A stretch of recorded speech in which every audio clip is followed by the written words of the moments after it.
Quelle est la chose la plus folle que vous ayez vue se dérouler en direct à la télévision avant qu'elle ne puisse être retirée de l'antenne censurée? L'explosion de Challenger quand j'étais à l'école primaire. Toute l'école le regardait à la télévision dans l'auditorium.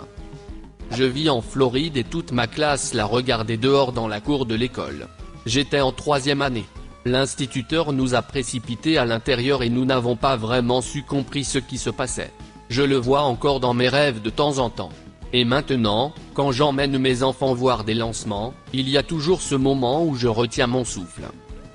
Fait étrange à mon sujet, j'étais exactement dans la même pièce d'une école lorsque le Challenger a explosé, puis lorsque le premier avion a frappé le 11 septembre. Pour Challenger, j'étais dans ma classe de Spellemin-Bas, et pour le 11 septembre, j'étais professeur dans cette école, dans cette classe. S'il vous plaît, ne retournez plus jamais dans cette salle de classe, nous devons essayer d'éviter de futures catastrophes. Où pensez-vous qu'ils étaient quand le Covid a frappé? George Bush ne se soucie pas des Noirs, Kanye West. Je n'oublierai jamais le regard sur le visage de Mike Myers. Quand j'étais enfant, les émissions de télévision étaient tout le temps interrompues par des poursuites à grande vitesse et des confrontations avec la police. Une fois, un hélicoptère suivait un type qui roulait dans un champ. Le conducteur est sorti de son van avec un fusil de chasse. Le journaliste demandait à l'hélicoptère de s'éloigner du tir, mais il ne le faisait pas. Le conducteur a alors mis le fusil dans sa bouche et s'est fait sauter la tête en direct. La caméra a coupé et est revenue sur le journaliste en studio qui avait un regard défait sur son visage. Je jure que cela a conduit à moins de situations comme celle-ci à la télévision. Ces poursuites à grande vitesse étaient des cancers, mais je dois dire que la fois où un type a volé un tank et a commencé à le conduire autour de San Diego était la chose la plus excitante que j'ai jamais vue au nouvel acétage. Ça ressemble à ce que j'ai vu quand j'étais enfant en Californie. Sauf qu'il s'agissait d'un pick-up, sur une autoroute, et qu'avant de se tirer dessus, il a déployé un panneau qui disait quelque chose sur les mots, a mis le feu à son camion avec un chien à l'intérieur, puis s'est tiré dessus avec un fusil. La couverture médiatique interrompait aussi les dessins animés après l'école. Après l'ouragan Katrina, les gens bloqués en eau au stade et rassemblés sur un viaduc d'autoroute mouraient de soif et avaient une faim de loup. Les journaux télévisés disaient que le gouvernement ne savait pas où étaient les gens et qu'il ne pouvait pas distribuer de la nourriture et de l'eau. C'était surréaliste parce que les équipes des nouvelles avaient littéralement les gens à la télévision avec des légendes de leurs emplacements, mais non, le gouvernement local et fédéral ne pouvait pas le comprendre. Mon unité des marines à l'époque était amphibie. Nous avons été rappelés d'un long week-end pour aller de Socalano. Nous avons commencé à faire nos bagages et on nous a dit de faire demi-tour, que la garde nationale s'en occuperait. Alors on s'est assis dans les baraquements et on les a regardés couler des camions dans l'eau en essayant de passer. La journaliste dans un canoë couvrant la gravité des inondations, et puis 2 mecs traversent la flaque dans laquelle elle flotte. Vient ensuite le type qui prétend qu'il y a des vents de la force d'un ouragan et qui s'arc-boute en hurlant dans le micro. La même chose s'est produite, des mecs sont passés à l'arrière-plan. Les 2 fois, les pauvres reporters ont dû faire comme si de rien n'était, et les 2 fois, c'était absolument hilarant. Comme cette fois sur la chaîne météo où un arbre est tombé devant un journaliste. Il était manifestement lancé par un membre de l'équipe. Quand j'avais environ 7 ans, à Panama City, en Floride, 2 adolescents ont piraté le flux d'informations locales. Nous étions dans le salon en train de regarder les nouvelles et le signal a commencé à s'interrompre, puis s'est transformé en neige. Avant que mon père ne puisse se lever pour régler les oreilles de lapin, le signal s'est résolu pour montrer 2 enfants dans une chambre qui regardaient quelque chose hors écran, puis ils ont regardé la caméra. Lorsqu'ils ont réalisé qu'ils étaient en direct à la télévision, ils ont commencé à crier, à se serrer dans les bras et à sauter partout en criant « On l'a fait! On l'a fait !» Au bout de quelques secondes, le signal a été rétabli et le présentateur a présenté ses excuses pour la perturbation. Puis ils sont retournés à l'information comme si rien ne s'était passé. C'est tellement stupide, mais j'étais jeune quand c'est arrivé. Un type tenait une pancarte sur le Today Show, ou une émission nationale du matin, qui disait Marie Julia ou quelque chose comme ça. Oui, l'heure de Scott ou Al Roker ou quelqu'un est allé voir le gars et a dit parlez-nous un peu de Julia.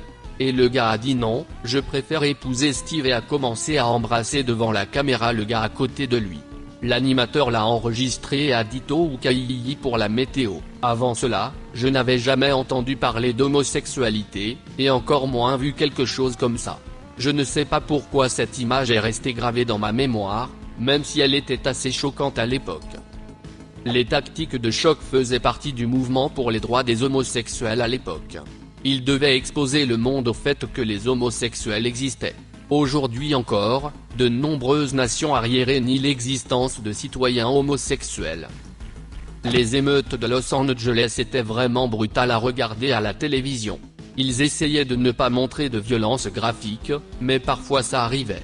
On voyait beaucoup d'images de gens qui pillaient et couraient dans les rues en jetant des objets et en frappant des gens, mais rien de vraiment grave jusqu'à ce que ces hommes surprennent Reginald Deney bloqué dans son camion à une intersection. Ils ont brisé les vitres du camion et l'ont traîné par les cheveux, je crois, hors du camion et l'ont simplement piétiné sans que la caméra ne bouge. C'était un hélicoptère de reportage qui descendait et on pouvait voir toute l'intersection et on avait légitimement l'impression de voir un homme battu à mort directement à la télévision. Et quand on pensait que c'était fini, il y avait ce coup de pied et on savait qu'il était mort. Vous saviez que personne ne pouvait survivre à cela et c'était tellement bouleversant et terrifiant de voir ce genre de violence débridée se dérouler en direct sous vos yeux. Et puis sont arrivés les sauveteurs. Quelques hommes, dont un noir très costaud, sont venus au secours de Deney et les agresseurs se sont dispersés comme des chiens errants et vicieux et ils ont aidé Deney. Ils lui ont sauvé la vie. Cela n'a duré que quelques minutes, mais jusqu'au 11 septembre, c'était l'une des choses les plus dramatiques que j'avais jamais vues à la télévision. J'ai vu l'incident de Reginald Deney en direct, alors qu'il se déroulait. Je me disais pourquoi reste-t-il là à filmer? Pourquoi les gens n'aident-ils pas? J'en fais encore de mauvais rêves. Rappelez-vous, c'était bien avant que les gens aient des téléphones portables et filment tout. La plupart des personnes qui sont allées aider Reginald Deney avaient regardé la télévision et ont reconnu l'intersection.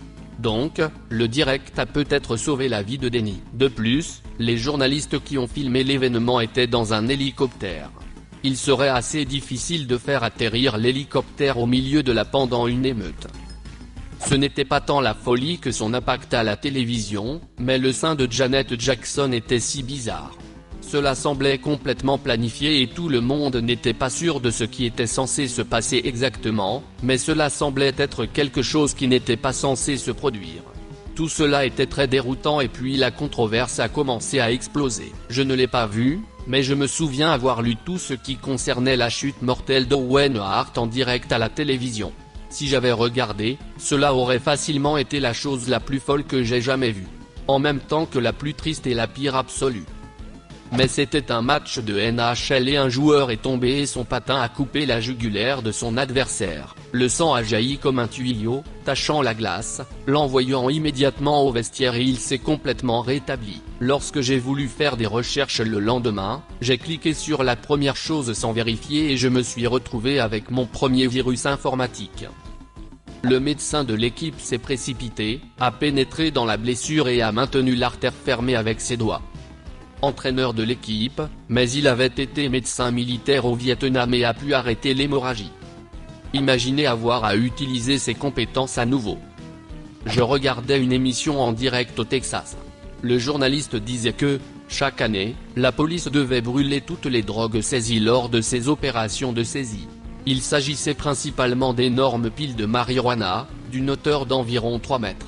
La journaliste était au premier plan et elle a mentionné que la plupart des policiers n'étaient pas en service et se portaient volontaires pour être là afin que l'incendie ne devienne pas incontrôlable. Donc tous ces policiers et ce tas d'herbe sont à l'arrière-plan et il est allumé. Lorsque le tas commence à se transformer en un grand feu de joie, même moi je peux dire qu'il se tenait beaucoup trop près du feu. Au moins 30 ou 40 officiers de police se tenaient tous très près de ce feu de joie, dos à la caméra. Le journaliste décide alors de poser une question à l'un d'entre eux, s'approche et lui tape sur l'épaule. Ce policier de haut niveau se retourne alors que le journaliste lui demande quelque chose et regarde directement la caméra avec ses yeux rouges et louches et fait « What the fuck ?» La fois où Randy Johnson a vaporisé un oiseau avec son lancer. J'étais dans un bar sportif avec mes parents et je faisais à moitié attention au jeu quand j'ai vu la balle exploser en un gros tas de plumes. Quand j'étais enfant, je regardais les nouvelles et j'ai vu des gens à Sarajevo se faire tirer dessus à l'arrière d'un camion. Je ne l'ai jamais oublié. C'était en journée et je pense que c'était peut-être en direct, la BBC ou quelque chose comme ça, mais ça m'est resté en tête depuis. Je me souviens aussi avoir vu des images d'actualité de Sarajevo. Une famille était dans un cimetière pour des funérailles et des snipers ont commencé à leur tirer dessus. J'avais 15 ou 16 ans et j'ai commencé à pleurer. Mon père m'a dit, « Pourquoi tu pleures? Il n'y a rien que tu puisses faire. » Et je l'ai regardé et j'ai dit, « Pourquoi crois-tu que je pleure?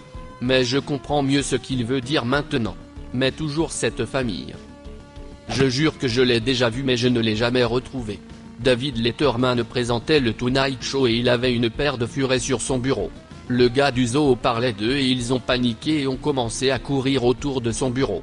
Leur laisse s'est prise dans le microphone et ils ont commencé à tourner en rond, déféquant tout le temps et éclaboussant même David. Ils sont passés à la publicité après, les furets étaient partis et David était nettoyé. Je n'avais jamais autant ri. Quelle est la chose la plus folle que tu aies vue en direct à la télévision? Laissez un commentaire, et abonnez-vous à la chaîne si vous voulez voir plus de vidéos comme celle-ci.